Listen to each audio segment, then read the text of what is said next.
हजारों शिव भक्तों का जन सैलाब सिंघाड़ी समेत दर्जनों गांव से निकले। 54 फीट कांवर के साथ निकले। मेहरमा के घोरीचक पेट्रोल पंप के पास हुआ भव्य स्वागत। घोरीचक में बुधवार के सुबह आस्था और विश्वास का नजारा देखने को मिला, जिसे देखने के लिए सड़कों पर उमड़ पड़े मेहरमा प्रखंड अंतर्गत सिंघाड़ी समेत आसपास हजारों की संख्या में जनता। पवित्र गंगा जल लेकर चारों धाम गंगा जल कहलगांव से लेकर बाबा बासुकीनाथ धाम के लिए रवाना हुआ।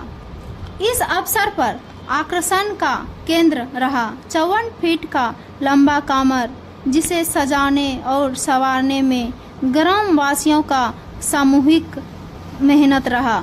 जैसे ए विशाल कांवर घोरीचक बुधवार करीब 10 बजे पहुंचा। स्थानीय लोगों द्वारा सेवा भाव ठंडा जूस स्वागत किया। गोड्डा मेहरमा से राहुल कुमार की रिपोर्ट।